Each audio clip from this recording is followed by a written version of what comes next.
Paris. Belleville. Paris, Belleville. Belleville. Architecture. Belleville. Paris, Belleville. École nationale supérieure d'architecture. École nationale supérieure d'architecture, Paris-Belleville. Belleville.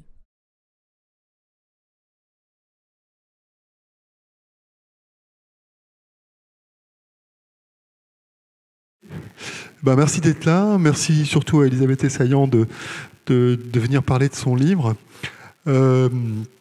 Je suis très heureux de l'accueillir et d'accueillir cette conférence. Là, je vois qu'il est écrit « Le plan stalinien de Moscou », c'est le titre de la conférence, mais le livre a un titre beaucoup plus intéressant, beaucoup plus étrange pour un livre d'architecture, puisqu'il s'appelle « Le prolétariat ne se promène pas nu ».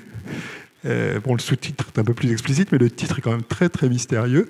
Il est un peu opaque aussi, cette proposition est un peu opaque, un peu comme cette période quand même, en tout cas pour nous, mais il me semble, cette période du stalinisme triomphant du milieu des années 30 jusqu'au milieu des années 50. Et ce livre est issu de travaux d'Elisabeth Essaillant pour sa thèse qu'elle a soutenue en 2006 sous la direction de Jean-Louis Cohen. Et donc depuis 2006, c'est resté quand même dans une de ses préoccupations, puisqu'elle nous propose aujourd'hui ce livre qui est paru aux éditions Parenthèse il y a quelques semaines déjà. Encore une fois, je suis très heureux qu'elle ait accepté de venir en parler ici. Je pense que c'est bien, c'est important pour nous et on est très heureux de l'accueillir.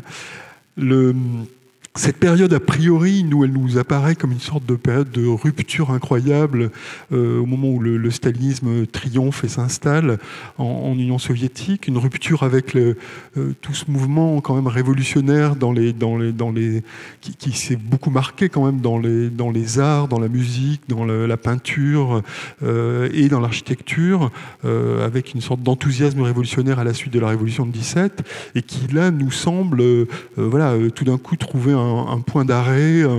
C'est ce qu'elle va sans doute nous dire. Les choses sont peut-être plus compliquées que ça. C'est cette période, encore une fois, très riche, a donné lieu à beaucoup de lectures, de relectures. Qu'est-ce qui est continuité, qu'est-ce qui est rupture dans ce mouvement de fond quand même. Et tout ça à travers l'exemple de Moscou, qui a été quand même un champ d'expérimentation incroyable pendant toutes ces 20 ans de stalinisme. Je la laisse nous parler de ce livre. Je veux juste dire que moi, je trouve que le livre est passionnant, qu'il est d'une richesse iconographique absolument incroyable, qui montre les travaux qu'Elisabeth a effectués à Moscou et dans les archives pendant des années pour la préparation de sa thèse. Et franchement, c'est un très beau livre. Je suis très heureux qu'on puisse vous le présenter aujourd'hui. Merci.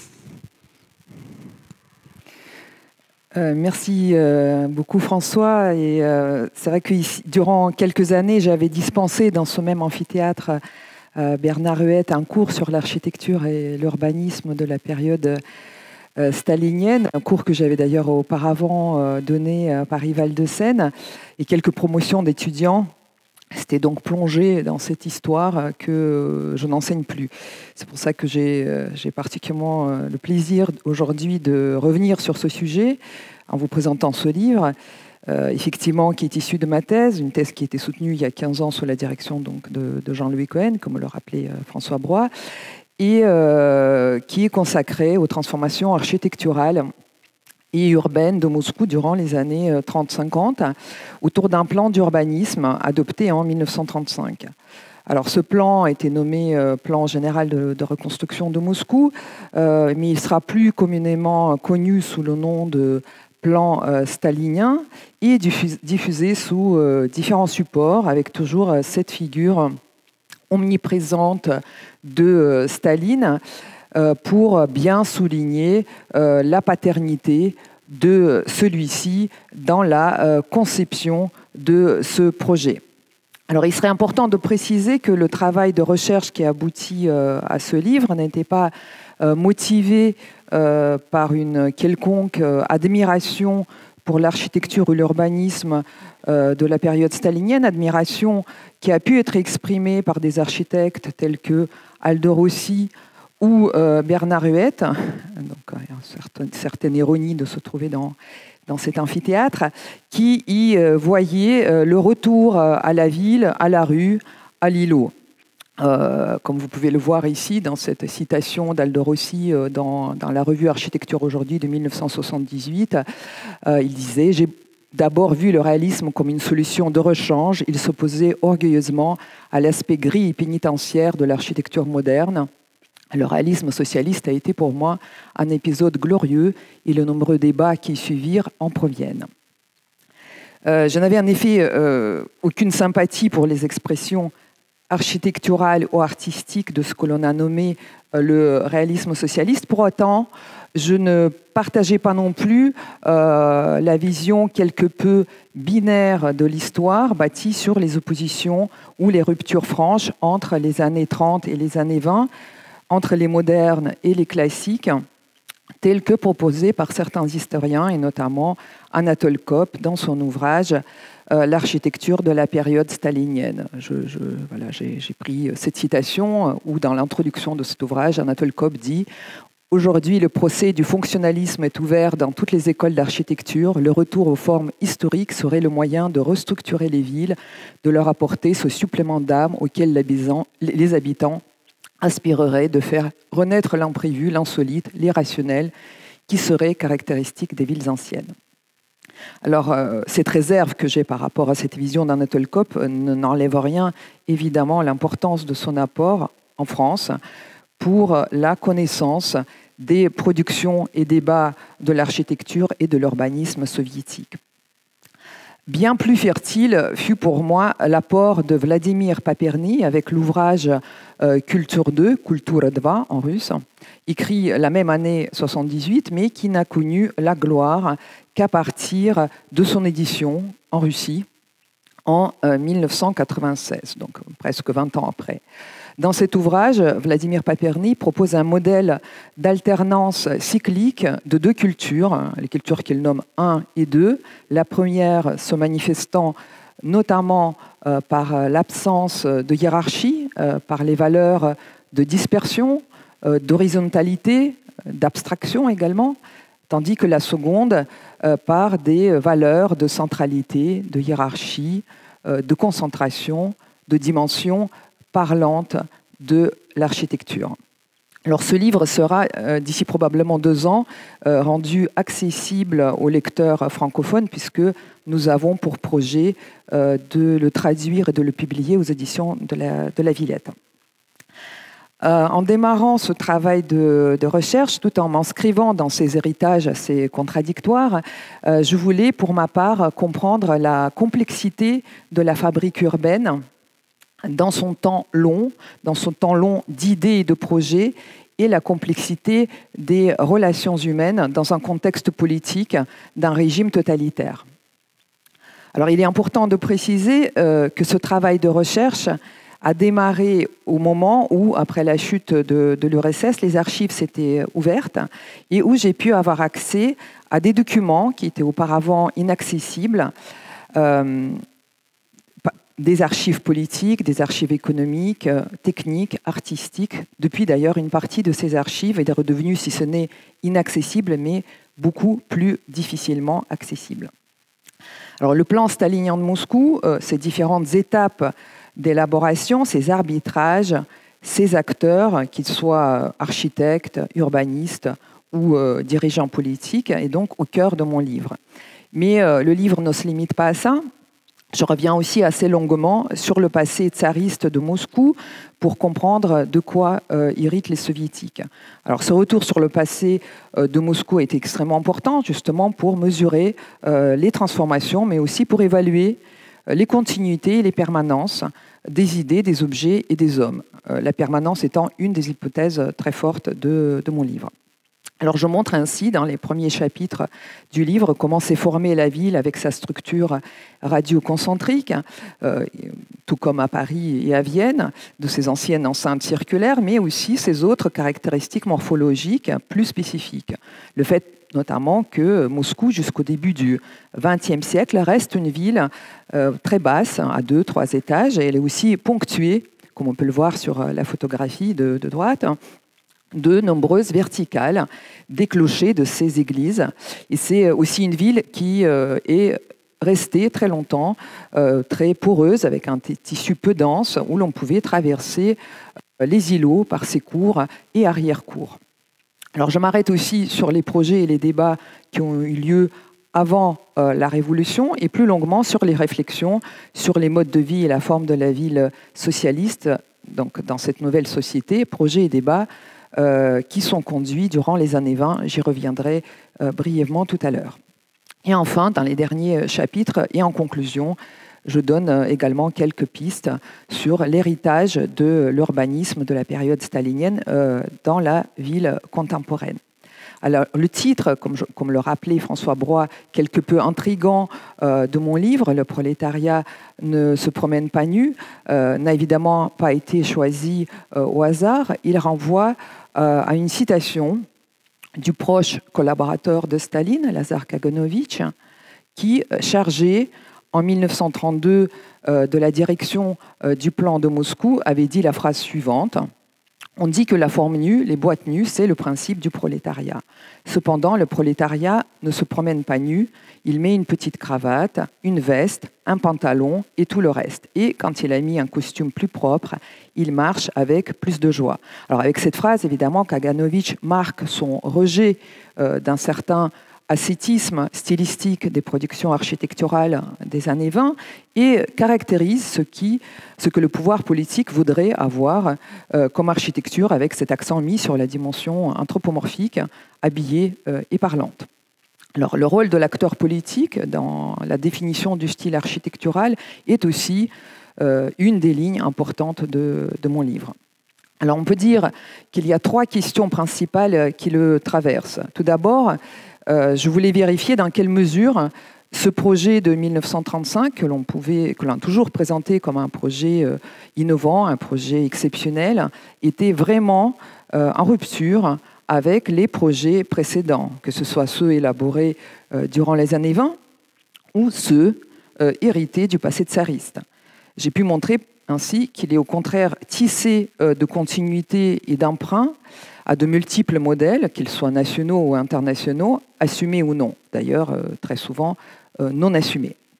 Je voulais aussi mesurer le décalage entre l'image projetée et la réalité bâtie et vécue, comprendre ce qui se cachait derrière cette image de Moscou avec ses façades monumentales et uniformes, ses grandes avenues rectilignes, ses parcs très composés, images qui ont beaucoup été véhiculées. Et j'ai pu mettre en évidence de multiples décalages entre le projet dessiné et le projet réalisé avec divers arrangements avec l'existant, le plus souvent dictés par des raisons économiques. Et enfin, je voulais comprendre comment et à quelles conditions arrive-t-on à créer dans un contexte de contrôle absolu exercé par le pouvoir politique.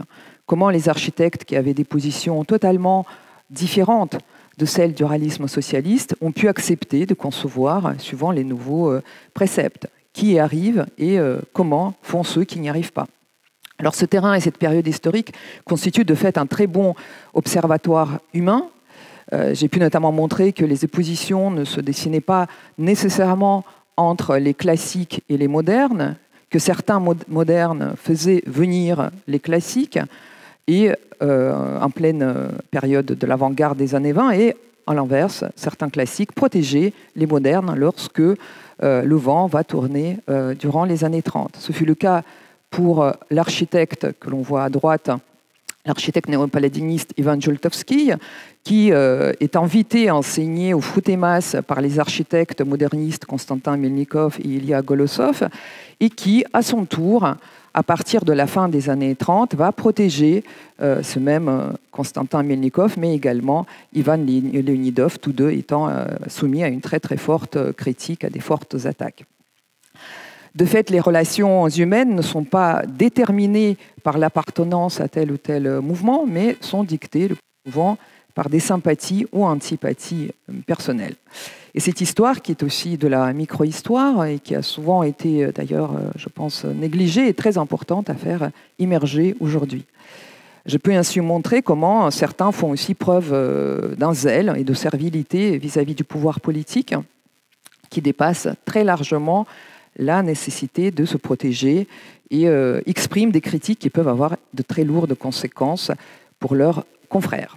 Alors, micro-histoire encore plus importante peut-être à rendre visible aujourd'hui dans le contexte actuel de la Russie, où l'histoire des purges staliniennes est en passe d'être étouffée avec la récente interdiction de l'association mémoriale créée par Andrei Sakharov ou de toute autre forme d'association ou d'ONG.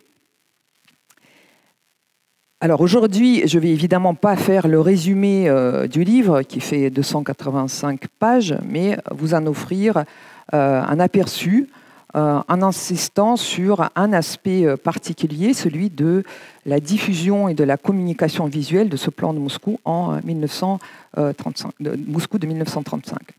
Il faut dire que l'iconographie et sa collecte constituent en effet un point très important de ce livre, et le passage de l'objet thèse vers l'objet livre a contribué aussi à construire une nouvelle iconographie que le choix du grand format qui a été fait par mon éditeur, parenthèse, met aussi très bien en valeur.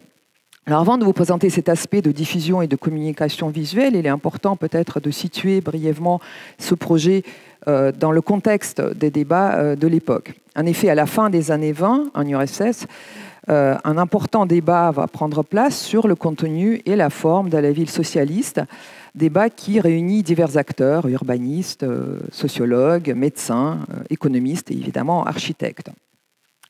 Alors ces débats se basent sur la relecture des textes de Marx et d'Engels, notamment sur l'idée que l'épanouissement des talents de l'individu dépend de la demande de la société. L'autre point important est la critique de la cellule familiale, considérée être le lieu d'esclavage de la femme. Pour libérer la femme, il faut créer des structures collectives prenant le relais des anciennes tâches domestiques avec la création de cantines, de laveries, de structures d'accueil et d'éducation des enfants. Ce qui va se traduire directement dans les programmes, tant de l'habitat que de ces structures collectives, que ces structures soient intégrées ou non dans les immeubles d'habitation. La plupart des participants à ces débats partagent cette vision commune de la nouvelle société. Collectivisation du mode de vie, éclatement de la cellule familiale, décentralisation, mais proposent des formes différentes de répartition territoriale et d'habiter. Alors, aux deux pôles opposés se trouvent ceux qui seront nommés de manière critique les urbanistes en russe, et les désurbanistes, dont les positions sont portées par deux économistes du Gosplan, Leonid Sapsovitch et Mikhail Okhitovitch. Le premier prône la décentralisation par le biais de la création de centres urbains spécialisés, proches des lieux de production, et table sur un habitat collectif et une collectivisation poussée à l'extrême. Tandis que le second propose la suppression pure et simple de la notion de ville via la dispersion des différentes fonctions urbaines sur l'ensemble du territoire. Une dispersion qui serait pour lui rendue possible grâce au développement des routes et de l'automobile individuelle. Pour l'habitat, il préconise la construction économique des maisons individuelles ou groupées à rez-de-chaussée. Alors, ce débat théorique trouvera sa traduction sur le terrain de Moscou, puisqu'une consultation va être lancée en 1930, qui va réunir à la fois ces différents participants et des participants de toutes les disciplines. 2 ans plus tard a lieu le concours international pour le raménagement de Moscou, où ne seront retenues que 7 équipes. Et leurs propositions peuvent être regroupées ou séparées en deux familles. Ceux qui ne tiennent pas du tout compte de la structure existante de la ville, lui apposant une structure complètement différente. C'est le cas du projet de Le Corbusier, bien évidemment. Le projet également de Ladovsky, quand on voit ici, qui propose un développement comme ça sous forme d'un éventail dans une direction. C'est le cas également des architectes prolétariens Vopra, assez proche d'ailleurs de la proposition de Le Corbusier dans l'installation de la grille, ou encore de l'architecte Kratiuk qui propose aussi un développement dans une direction. Et une autre famille qui retient de la ville existante une seule composante qui est celle des radiales, avec un développement continu le long de ses voies.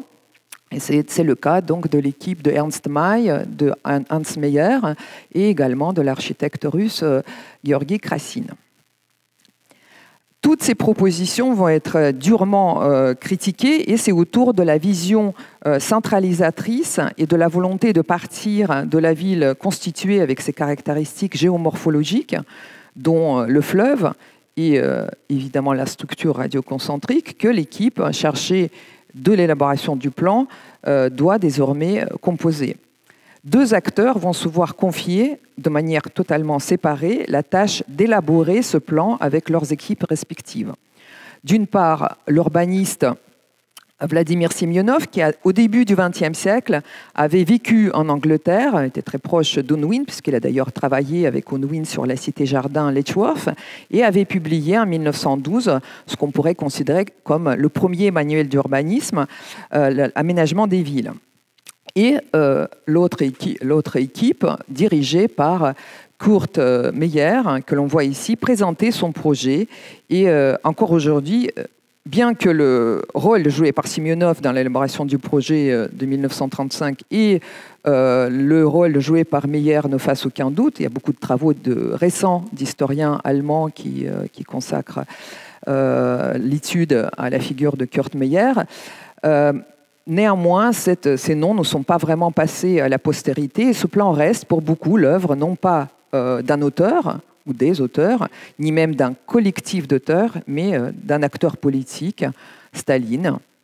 Et il apparaît également rattaché à Lazar Kaganovich, qui, comme je le disais, est nommé en 1932 à la direction de la Commission à l'architecture et au plan, fonction qu'il va occuper justement jusqu'en 1935, jusqu'au moment de l'adoption de ce plan de Moscou.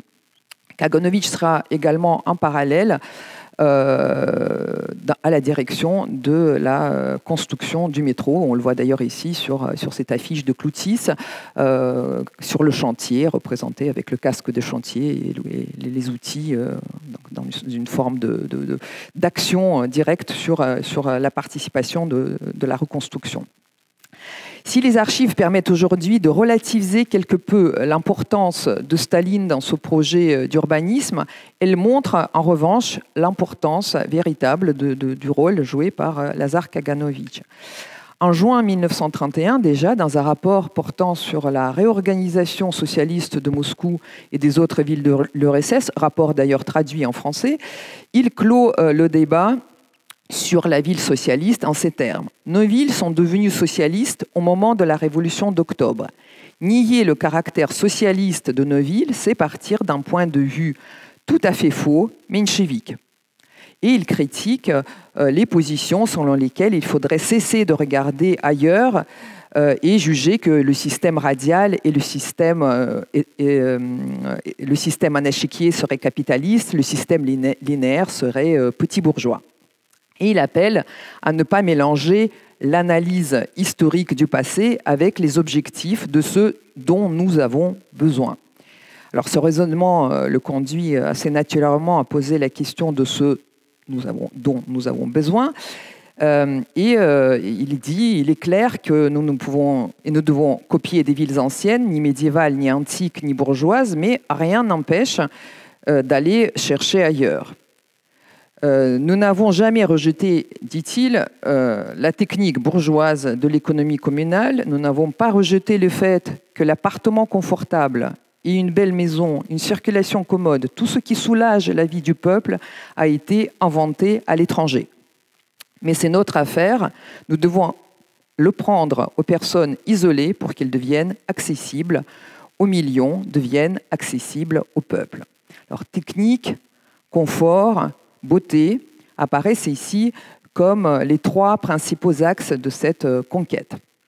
Mais si la technique ne constitue en rien une nouveauté, le retour vers les notions de confort et de beauté marque incontestablement un tournant par rapport aux années 20. Ne pas assimiler le contenu et la forme s'étend également pour Kaganovich à l'objet architectural.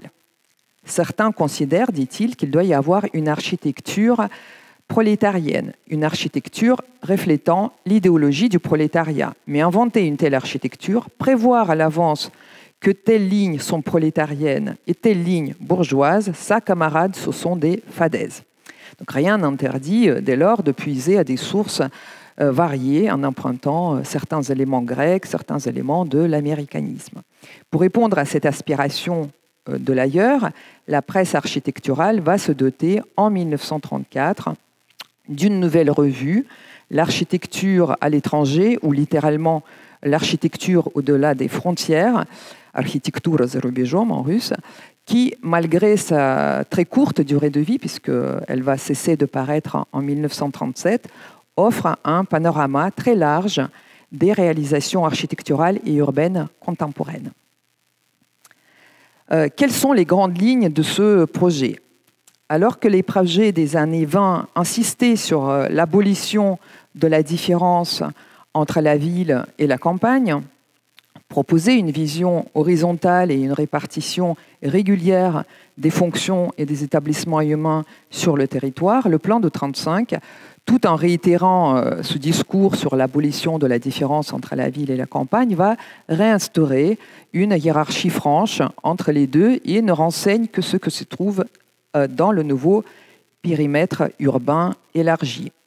Dans ce plan, la limite physique de la ville est matérialisée par la création d'une ceinture verte de protection, lieu de repos des citadins, tandis que l'espace rural alentour, jamais dessiné, n'est considéré dans les textes qu'en tant que source nourricière de la ville-centre.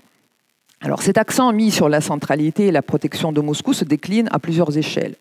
Moscou comme centre des révolutions mondiales, Moscou centre de l'URSS qui est relié grâce à la création du nouveau canal Moskova-Volga à ses 5 mers, Moscou aussi centre par rapport à ses périphéries dont il faut se protéger. Et c'est bien sur le centre historique, en tant que vitrine immédiate de la ville, que va porter la priorité de ce réaménagement avant de se poursuivre dans le nouveau périmètre élargi. Alors la reconstruction de Moscou, et c'est là qu'il faut peut-être en partie chercher la raison de cette étrange désignation, puisque la reconstruction en général a lieu après une destruction. Là, il n'y a pas vraiment de destruction préalable. Cette reconstruction passe par la mise en évidence du schéma radioconcentrique via l'élargissement très conséquent et la création de nouvelles radiales et anneaux, comme on peut le voir sur le schéma que je projette ici. Le nouveau territoire urbain va doubler de surface puisqu'il passe de 30 000 à 60 000 hectares et va se développer dans la direction privilégiée sud-ouest. La future Moscou est censée accueillir une population de 5 millions d'habitants à l'horizon des années 50. Par ailleurs, les industries et les activités polluantes sont censées être déplacées hors la ville, tandis que les institutions, les administrations et les espaces culturels vont au contraire non seulement être conservés, mais également renforcés en son centre. Les habitations, quant à elles, doivent se déployer soit le long des principales voies radiales ou circulaires, ou le long du fleuve, qui devient en quelque sorte l'artère de représentation de la ville. Alors, le schéma radioconcentrique se retrouve également dans le système vert, ceinture végétale, comme je le disais déjà, pénétrante radiale, parcs urbains disposés en couronne et également, autre élément important de cette composante, c'est des squares qui vont être créés à l'intérieur d'une nouvelle unité bâtie, le Kvartal. Ce schéma se retrouve également en sous-face, puisqu'il est reproduit, même s'il ne va pas être réalisé tout de suite comme ça, dans le schéma du métro, donc avec ses radiales et ses anneaux, plus les radiales que les anneaux d'ailleurs. Et enfin, une nouvelle division urbaine, donc ce Kvartal, îlots de 9 à 15 hectares, de 200, 300 à 500 mètres donc de longueur, qui bâtit, comme on peut le voir ici, de manière périmétrale d'immeubles de 6 étages et plus autour de ce grand square, va définir les nouveaux gabarits et simplifier de manière tout à fait drastique le découpage du réseau viaire existant.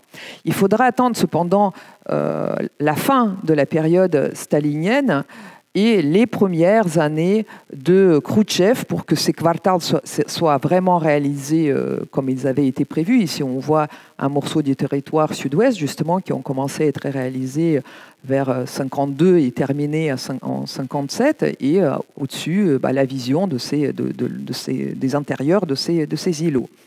Dans le centre historique, seules les façades... là on voit justement la réduction du réseau viaire qui est consécutive dans le centre historique quand on passe effectivement des îlots qui font 2-3 hectares à des îlots de 9 à 15 hectares, puisque donc on va procéder par la simplification du réseau en supprimant les anciennes ruelles qui deviennent des voies de desserte interne des îlots. Donc, dans le centre historique, c'est essentiellement sur les façades que va être fait l'accent, et derrière ces façades, en réalité, la ville ancienne sera pour grande partie conservée. Le projet est montré et diffusé sur plusieurs supports, à commencer par la presse professionnelle. La revue Architecture de l'URSS lui consacre son numéro double de 1935, mais aussi plusieurs numéros dans les années 30, et également la revue Construction de Moscou, comme son nom l'indique, va très très largement documenter les différentes étapes de sa réalisation. Puis en 1936, va paraître cet ouvrage qui enferme à l'intérieur le texte et la résolution de ce plan et les différents documents techniques.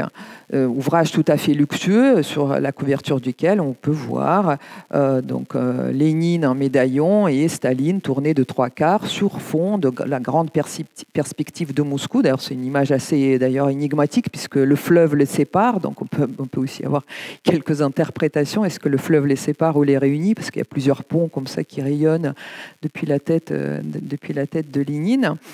Et à l'intérieur de l'ouvrage, on voit cette perspective sur la double page qui aboutit aussi au palais des soviets qu'on voit ici, l'axe qui va se placer sur le fameux axe sud-ouest.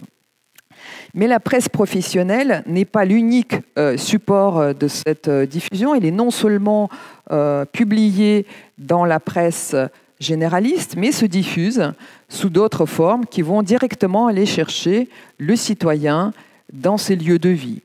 Ainsi, le projet va être présenté dans les façades en construction de la rue Gorky, où les habitants peuvent ainsi voir les futurs projets qui se réalisent sous leurs yeux.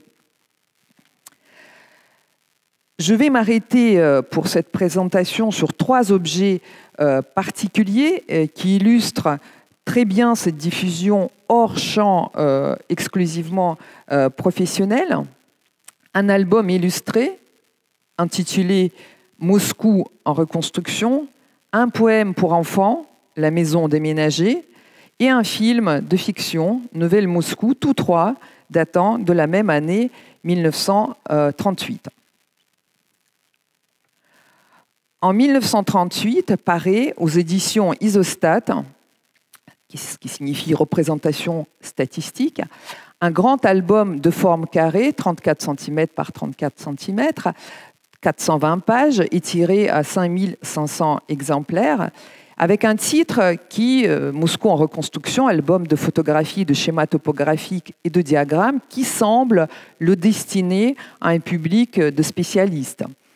Et en réalité, qui ne laisse en rien deviner qui sont les auteurs de ce luxueux album. Il faut aller à l'ours, placé à la fin de l'ouvrage, pour découvrir les noms, et pas n'importe quel nom, puisque la maquette a été réalisée par les artistes Alexandre Rodchenko et Varvara Stepanova, qu'on voit ici en photographie justement en train de travailler sur ce livre, et le scénariste et écrivain Viktor Shklovsky pour les textes. Des grands noms de l'avant-garde artistique des années 20 que l'on ne s'attendrait pas a priori à retrouver en 1938 pour glorifier en texte et en image le plan que l'on pourrait juger passéiste de reconstruction de Moscou. Alors cet album est d'une grande richesse et variété iconographique dont je vais en quelque sorte feuilleter quelques pages pour vous les montrer. Évidemment pas la totalité des 420 pages, mais on va voir la variété visuelle de ces représentations. Donc on trouve évidemment à l'intérieur, on va dire, des formes de représentation assez classiques, des plans, avec quand même un soin particulier pour les rendre lisibles, à travers voilà, le choix des couleurs, d'une gamme colorée et avec des trames très très claires, qui montrent ici l'augmentation de la densité de Moscou avant et après la reconstruction. Donc on voit très bien qu'on a une dédensification du centre qui est prévue. Ici, la répartition justement des espaces verts. Ici, le réseau d'irrigation d'eau. Et également des vues en plan qui mélangent à la fois plan et vue plongeante, où ici on voit à la fois le système vert et le système bleu, enfin le système de l'eau. On voit également des schémas à découpe qui montrent la transformation du réseau viaire. À gauche, le changement des gabarits avec un très fort élargissement des voies et évidemment, comme vous pouvez le voir très bien, l'augmentation très forte également de la hauteur du bâti et transformation aussi du transport, puisqu'on va supprimer le tramway dans le centre historique et va remplacer plutôt par un transport soit des trolleys, soit l'automobile. Et à droite, on voit toujours cette simplification du réseau viaire avec la suppression des anciennes ruelles pour avoir des carrefours de 500 mètres de dimension. Voilà la même image un peu détaillée sur la rue Gorky, donc qui voit effectivement quand même un changement tout à fait drastique puisqu'on passe d'une rue moyenne qui est déjà relativement large de 18 mètres à une rue de 60 mètres de large. On voit également des représentations sous forme de vue axonométrique. Ici, par exemple, on voit les formes de reconstruction de l'îlot à l'intérieur du tissu historique. On voit à la fois le principe au fait de reconstruction qui montre surtout une concentration sur le périmètre du quartal de l'îlot et une conservation malgré tout du bâti existant. Il ne s'agit pas de tout démolir, même si dans le projet on dessine l'îlot avec un grand espace vert au milieu. Bien évidemment, dans le centre historique, c'est difficilement compatible avec le peu de surface habitable qui existait. Mais également, on trouve dans cet album des choses beaucoup plus originales en termes de mode de représentation. Par exemple, la représentation statistique sous forme de ces vues perspectives, des morceaux, comme ça, des carottages de thématiques. En haut, on voit la surface prévue en 1945 qui va augmenter donc, après la réalisation du plan de 1935. Et en bas, la répartition de l'espace vert par rapport au bâti, au réseau de l'eau, au réseau ferré et à la zone agricole. Voilà, la même chose est retrouvée pour la partie sud-ouest et déclinée donc, avec le même code graphique. On trouve également des représentations de ce type-là, c'est-à-dire les comparaisons entre les différents types et les modes de transport. Également, plutôt des représentations chronologiques qui montrent l'évolution de la transformation des quais, des berges de la Moskova.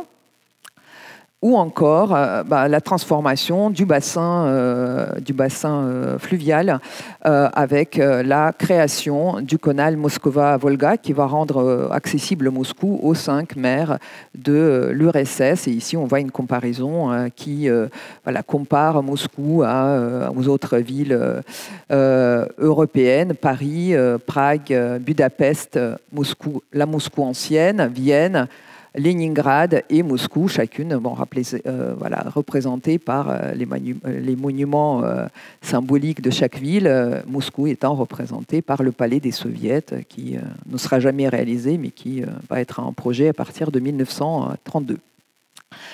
Ce livre contient également des dépliés, on le manipule beaucoup. Donc ici, on voit, pour pouvoir voir justement les différentes écluses du canal Moskova-Volga, donc ce grand déplié qui montre les différents points des écluses et des raccords avec la mer. Ici, de manière plus détaillée, plus zoomée sur les liaisons entre Moscou et Leningrad. Et des représentations aussi statistiques pour montrer, par exemple, la répartition des nouveaux îlots dans l'ancienne et nouvelle Moscou. Également ce type de représentation qui montre l'adduction d'eau, toujours représentée avec ce système qui évidemment se réfère très clairement à un mode de représentation qui a été élaboré par Otto Neurath dans les années 20 et dont les soviétiques avaient beaucoup, les soviétiques se sont beaucoup inspirés, avaient beaucoup emprunté ces modes de représentation, mais ici on voit quand même l'efficacité de ce développement à travers l'iconographie choisie. Ici, par exemple, c'est assez intéressant parce on va représenter Moscou avec ses différents anneaux sous forme de ces cercles auxquels à chaque fois correspond la quantité de distribution du réseau d'eau en fonction de la situation centrale ou périphérique de Moscou. Voilà plusieurs images. Là, c'est canalisation, le même principe. Voilà, donc je parlais évidemment de Otto Neurath que les soviétiques connaissent, dont le travail est très bien connu des soviétiques. Je montre quelques images issues donc, des ouvrages d'Otto Neurath et quelques images des années 20 produites aussi toujours dans les mêmes éditions isostatistiques soviétiques. Mais on trouve aussi dans cet ouvrage des images qui font presque penser à de l'iconographie qui serait prévue plutôt pour un public de non-initiés. On pourrait même presque dire des livres d'enfants. On voit comme ça la représentation de la ville de Soufas avec ses différents réseaux, où parfois on soulève des vignettes, où on découvre ces réseaux sous ces vignettes. Également un mode de représentation très intéressant puisque ici on voit la voie qui va remplacer un ancien marché très décrié, très grouillant de la Moscou ancienne et qu'on va démolir et à la place duquel on va donc installer cette circulation continue. Et quand on soulève la petite fenêtre, peut-être que vous ne la voyez pas bien, mais c'est une sorte de fenêtre circulaire, on voit en dessous la ville d'avant avec la tour Soukharevskaya qu'on avait démolie justement pour laisser le passage à ces véhicules pour avoir assuré ce trafic fluide. Le même principe de fenêtre ronde se retrouve également pour représenter la ville de Soufas. Ici, en dessous de la place, on voit le réseau ferré, le réseau du métro représenté à la fois en axonométrie et en schéma en plan. Et enfin, un petit peu le clou comme ça de ce livre, un immeuble qui n'a rien d'ailleurs d'un immeuble des années 30, pas du tout décoré, assez ascétique, plutôt un immeuble constructiviste, mais qu'on va déplier. On ouvre comme ça cette façade et à l'intérieur de la façade, on voit la famille, à l'intérieur d'un logement, un logement tout à fait tout à fait petit bourgeois, enfin souvent si on applique les critères des années 20, avec des petits napperons, les plantes aux fenêtres, tout à fait cosy, avec le samovar en plus sur la table, et une pionnière en train de renouer sa cravate devant le miroir. Le deuxième objet que je voulais vous présenter va puiser dans un autre corpus, puisque là, il s'agit très clairement d'un objet qui est destiné aux enfants, puisqu'il s'agit d'un poème illustré, poème écrit par la poétesse Agnia Barto, qui s'appelle « La maison déménagée ». Alors, « La maison déménagée », c'est un poème qui raconte l'histoire d'un garçon qui revient d'un camp de pionniers et qui n'arrive plus à retrouver sa maison. Donc, il commence à demander à droite et à gauche où se trouve sa maison. On lui explique que voilà, il y avait plein de bouchons dans la rue et que la maison nous gênait et il a fallu la déplacer. Donc il va la chercher partout, demander aux habitants, demander aux voisins, et finit par la retrouver, cette maison. Et cette maison, les voisins lui expliquent, oui, effectivement, on a été obligé de la déplacer, mais les murs roulent doucement, sans que les miroirs ne se brisent, roulent les vases dans le buffet, la lampe reste intacte dans la chambre, et donc les habitants restent dans cette maison pendant que la maison fait son déplacement, est reculée pour permettre l'élargissement de la voie.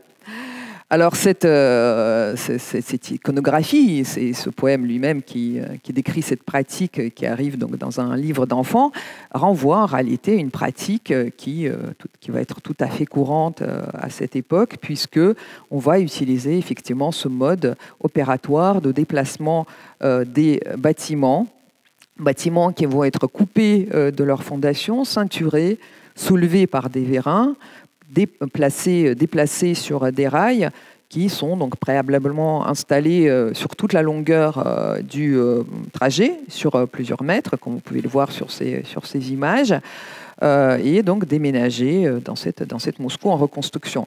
Alors cette technique, en réalité, n'a rien de nouveau, puisque les Russes recouraient déjà à cette technique avant la Révolution pour déplacer des maisons en bois, tandis qu'aux États-Unis, on avait aussi recours déjà à cette technique, puisque les Russes empruntent cette technique aux Américains pour déplacer des bâtiments beaucoup plus conséquents, notamment, par exemple, les églises en briques au XIXe siècle étaient déplacées suivant ces mêmes techniques. Alors évidemment, lorsque les Soviétiques empruntent cette technique, elle devient la technique soviétique. On est face au passage l'emprunt aux Américains.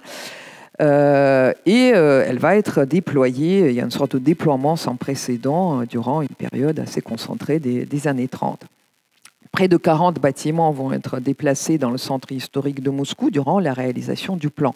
Alors on peut dire effectivement, comparativement au nombre de bâtiments démolis, ce chiffre de 40 n'est peut-être pas si conséquent que ça, mais c'est sans compter sur la dimension spectaculaire quand même de ces chantiers. Et puisque c'est quand même aussi une technique extrêmement coûteuse et complexe, et le recours à cette technique complexe et coûteuse ne peut s'expliquer uniquement par le choix qui a été fait du mode opératoire élargissement et non pas percement. Très certainement, la dimension de la propagande, de la prouesse technologique des ingénieurs soviétiques constitue quand même une des explications aussi du recours à cette technique. Et il n'était pas rare que ces déplacements soient faits durant la nuit pour laisser passer le défilé pour la fête du lendemain. Entre 1932 et 1937, aussi bien les revues d'architecture que la presse généraliste vont abonder d'articles illustrés, consacrés à ces chantiers tout à fait spectaculaires. Dans la rue Gorky, premier terrain d'application du plan de 1935, 5 bâtiments seront ainsi déplacés. Les habitants se souviennent encore d'ailleurs du fait que tous les réseaux, l'eau, l'électricité, le téléphone, étaient maintenus dans ces bâtiments en déplacement. J'ai toujours pas compris comment c'est possible. Je pense qu'il y a un peu du fantasme dans ces souvenirs, relatant même que les opérations des yeux se seraient poursuivies comme si de rien n'était dans l'hôpital ophtalmologique, dont le bâtiment a été non seulement déplacé, mais tourné à 90, voilà, c'est ça ce bâtiment-là, pour venir en façade sur une rue adjacente.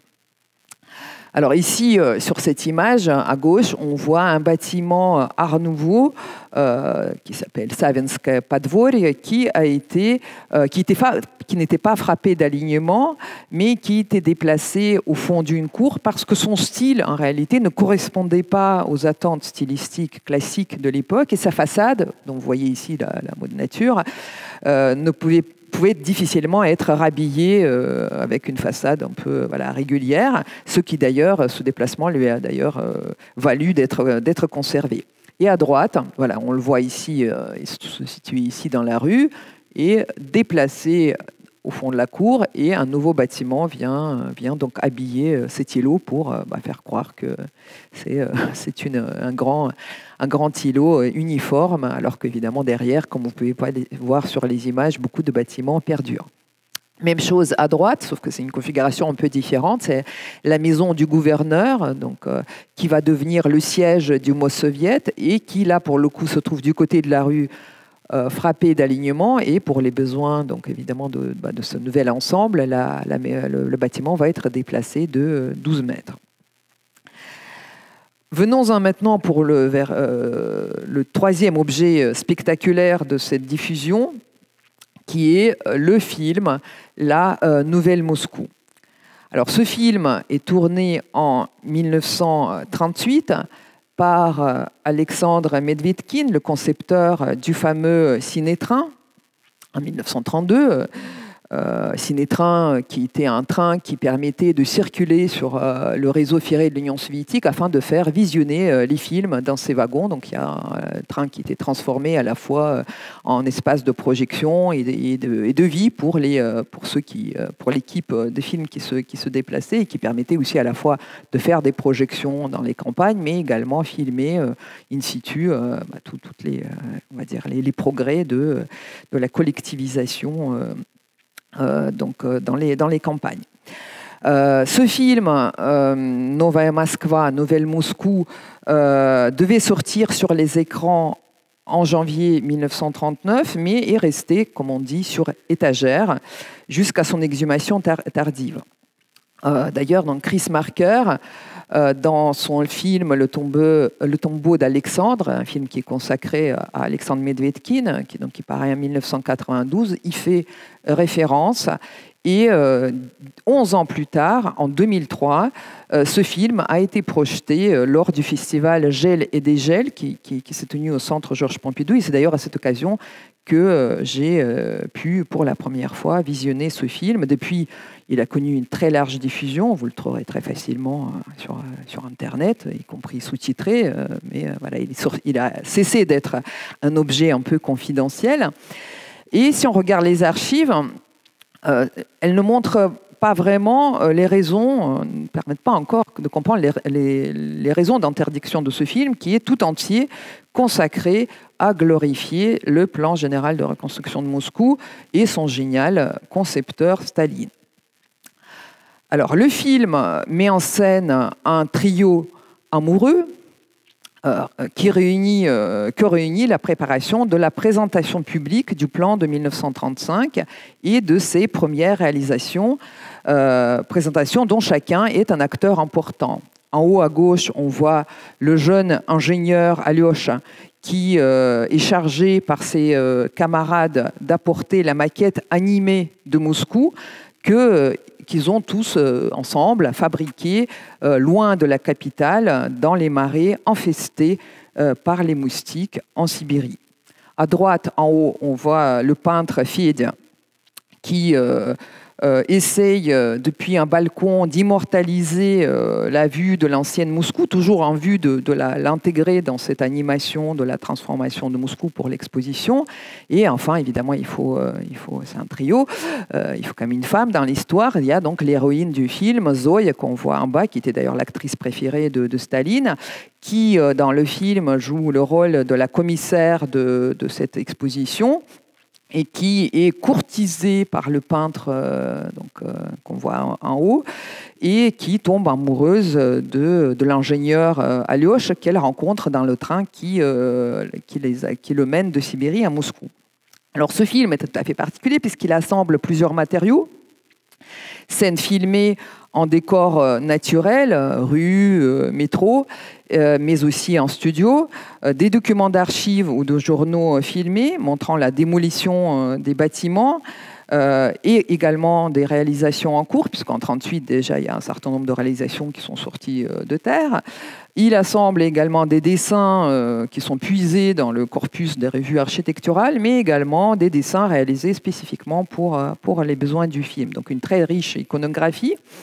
Et je vais vous projeter 4 petits extraits pour vous permettre de voir justement comment cette transformation de Moscou atterrit dans cette œuvre cinématographique grand public. Alors le premier extrait que je vais vous montrer s'ouvre sur... Je vais juste baisser un petit peu le son. Donc le premier extrait s'ouvre sur la scène justement de la réalisation de cette maquette animée par les ingénieurs, dont Alyosha, qui sur un chantier en Sibérie sont, comme vous pouvez le voir, en proie à l'attaque de moustiques. Alors on voit vous allez voir tout de suite, l'essai du fonctionnement de la maquette par les ingénieurs qui ont très peur que le fonctionnement ne marche pas bien. Là ici on voit celui qui est censé amener cette maquette à Moscou, l'ingénieur Misha, et qui a une très très longue barbe, et on va lui couper la barbe parce qu'on a peur qu'il compromette toute cette entreprise en allant avec cette longue barbe qui renvoie au passé tsariste. Donc à Moscou, il n'a pas du tout envie qu'on lui coupe la barbe.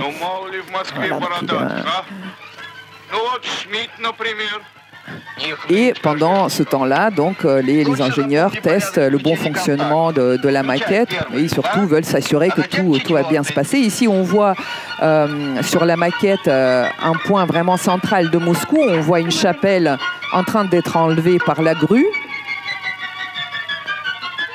Voilà, les bâtiments anciens en train d'être démolis.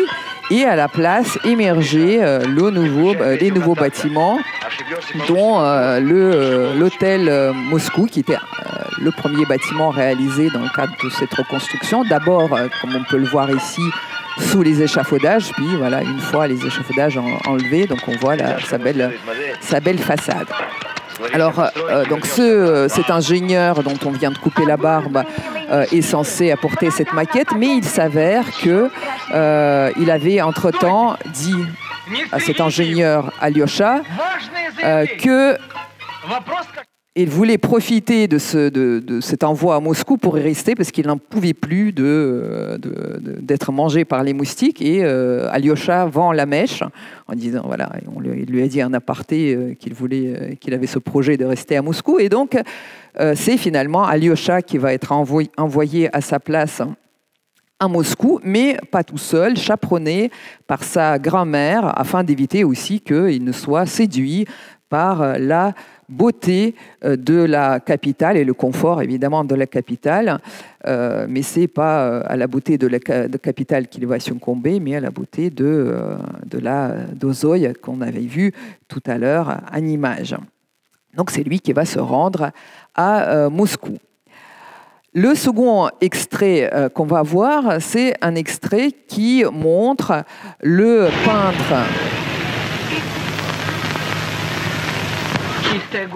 Fedya qui essaye, depuis un balcon qui hypothétiquement est situé sur la rue Gorky, de peindre les vues donc, de Moscou, mais il n'y arrive absolument pas. Par exemple, qu'il peint, tous les bâtiments sont en train d'être démolis ou déplacés. Donc, et là, on voit un montage d'archives, hein, parce qu'on voit voilà, la grand-mère d'Alyosha qui est déjà arrivée à Moscou, et puis sous ses yeux, les bâtiments sont en train d'être démolis. Et lui, il n'en peut plus de ne pas réussir à aller aussi vite que donc la reconstruction. Il n'arrive plus à peindre ce paysage de la Moscou d'antan, et il dit voilà, je veux plus m'en occuper, c'est pas moi qui va répondre pour le paysage. Je laisse défiler un petit peu les images.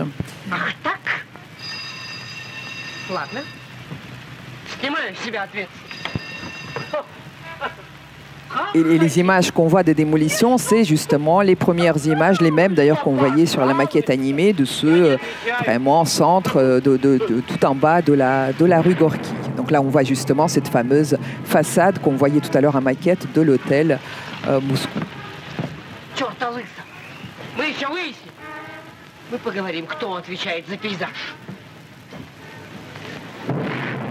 Et on voit l'amorce, le bas de la rue Gorky, derrière ces bâtiments démolis. Second extrait, troisième extrait, toujours ce même peintre, malheureux depuis son balcon, en train d'essayer de peindre. Et cette fois-ci, ce n'est plus la démolition à laquelle il assiste, mais au déplacement des bâtiments.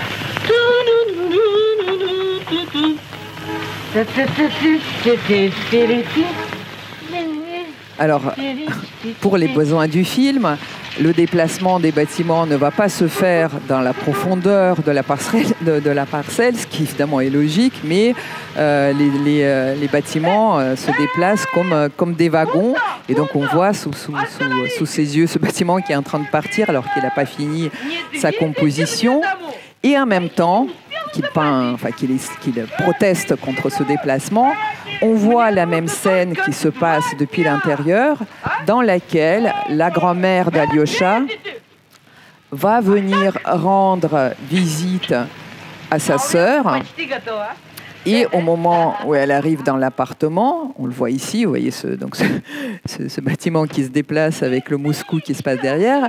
Elle vient voir sa sœur qu'elle n'a pas vue depuis longtemps, et soudain la sœur se lève et voit Moscou qui est en train de partir, et donc elles sont complètement paniquées. Elles ont l'impression que voilà, Moscou est en train de partir, qu'il faut vite quitter l'immeuble. Et elles commencent à assembler leurs affaires. Elles téléphonent, le téléphone fonctionne. Voilà, ça fait l'écho à ce que je viens de dire sur le déplacement des bâtiments et des réseaux. Et sur ces entrefaits arrive le technicien qui leur dit mais enfin, arrêtez de paniquer, c'est quoi le problème, voilà. Il n'y a aucun problème, c'est pas Moscou qui s'en va, c'est juste notre bâtiment qui est en train d'être déplacé.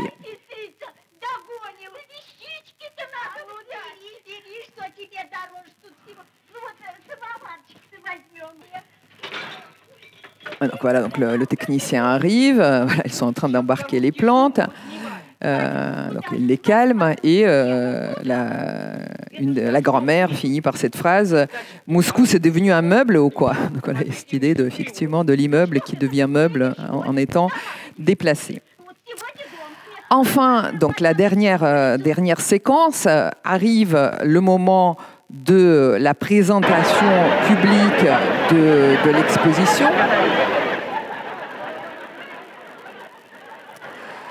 Alyosha est en retard. Vous voyez qu'il y a énormément de personnes qui veulent accéder à l'amphithéâtre où est présentée cette maquette animée. Il arrive en retard, il essaie de se faufiler à travers la foule, mais difficilement. Et pendant qu'il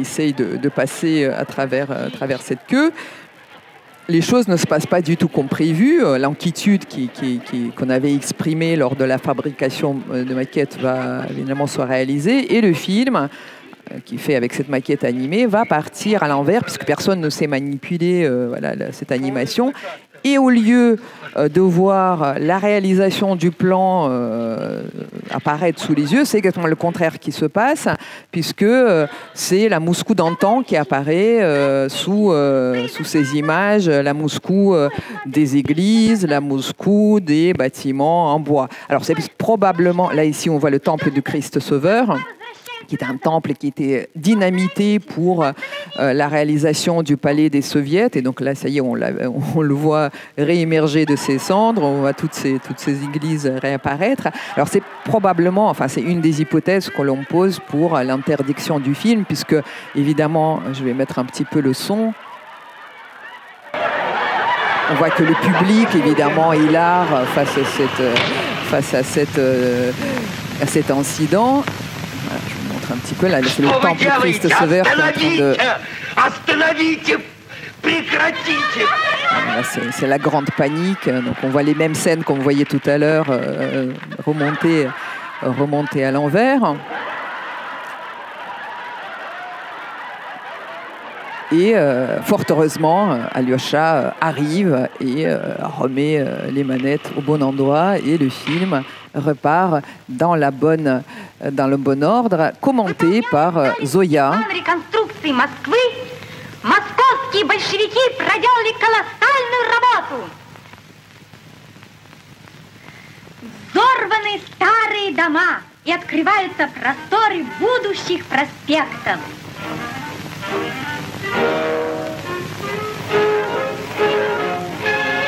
И вот Москва – огромная строительная площадка. Не по дням, а по часам, как в сказке, растут новые дома. На улице Горького, на Кировской, Дзержинской, Пушкинской, на Чкаловской. И только в одном 1938 году 5 новых мостов перекинулись через Москва-реку. Крымский,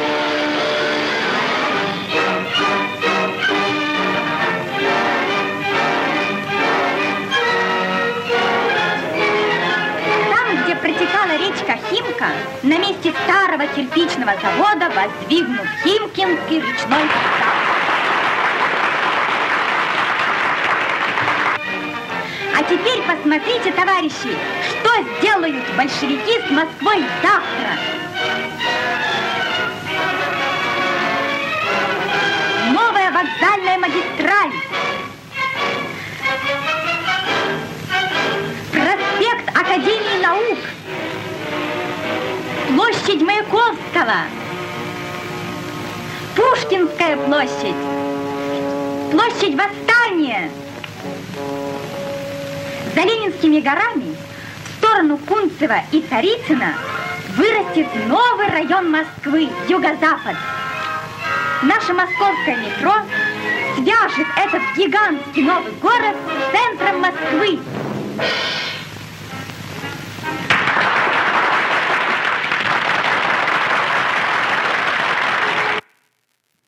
J'avance un petit peu.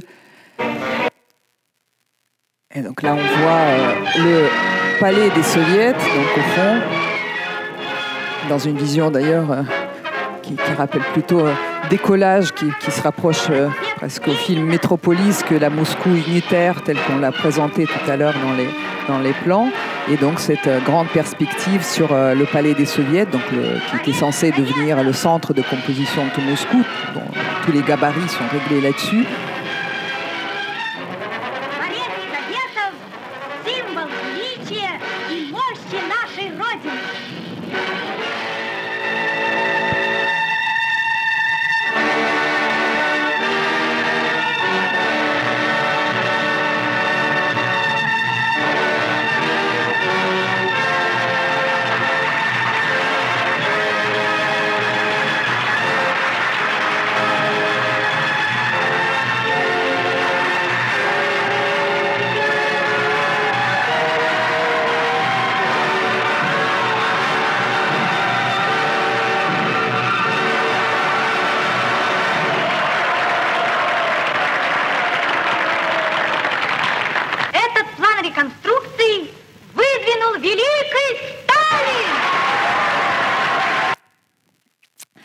voilà, donc évidemment, en finissant sur cette phrase à la gloire de Staline, sous les applaudissements que vous avez entendus. Alors, Alyosha n'a pas failli à son devoir de citoyen soviétique. Il va retourner en Sibérie en laissant derrière lui Zoya et sans être séduit par tout ce que pouvait offrir la capitale. Durant son absence, une nouvelle ville a été bâtie. Donc plus de moustiques, on a déjà avec une très très grande rapidité ces nouveaux quartals qui ont été élevés sur le lieu complètement vierge, tandis que Zoya au fait va abandonner un peu tout ce que aussi la capitale lui promettait de privilèges et va le rejoindre, voire même anticiper, puisqu'elle va arriver avant lui en prenant l'avion pour arriver avant lui. Et c'est sous le portrait de Staline que le couple réuni va chanter cette chanson à la gloire de Moscou, la chanson que déjà chanté Alyosha au début. Quelle que soit la lointaine contrée où je me trouve et quel que soit l'endroit par lequel je passe, je vois ma chère capitale et entends la voix aimée. Le soleil de Moscou luit partout ses rayons se propagent et ce n'est pas un hasard si en Espagne, la ville de Madrid chante les chansons moscovites. Moscou donne des ailes à chacun de nous et apprend à vivre et à travailler. Celui qui l'a visitée, ne serait-ce qu'une fois, ne peut plus jamais l'oublier. Elle porte la force du peuple, Staline y habite et avec lui notre bonheur est visible.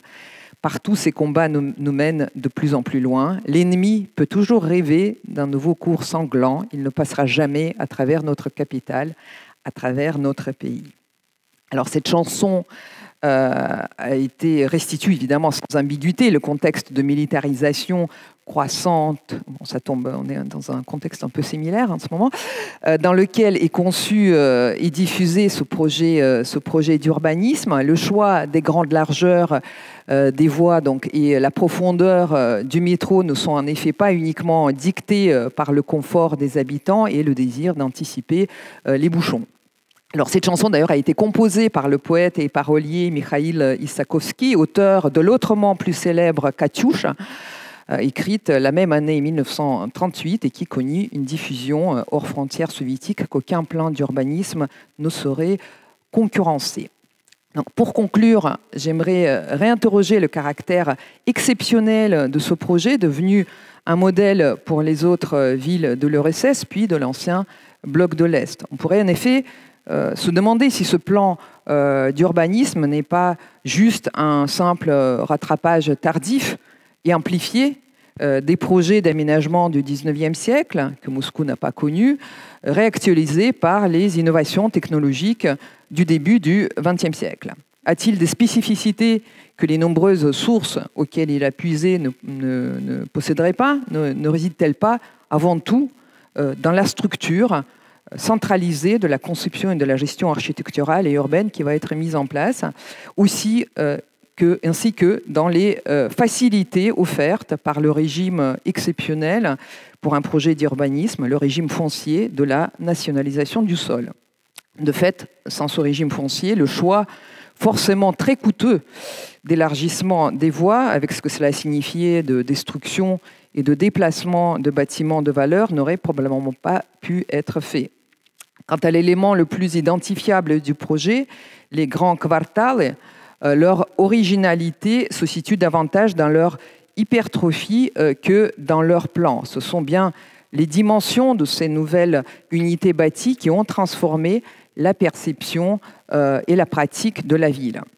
En effet, la réduction drastique du réseau viaire secondaire, par ces suppressions des petites ruelles, résultant de ces découpages, conjugués au choix de la conservation et de renforcement de la structure radioconcentrique, a engendré d'importants problèmes de circulation qui, d'ailleurs, à ce jour, sont encore irrésolus. Alors, ces quartals restent en même temps les ensembles de la période soviétique qui ont le mieux résisté au redécoupage parcellaire, puisqu'ils sont devenus des copropriétés, et ces ensembles, qui jadis étaient ouverts, qu'on pouvait traverser par les squares intérieurs, se sont refermés et n'offrent plus l'usage de leurs squares qu'aux habitants de leurs immeubles.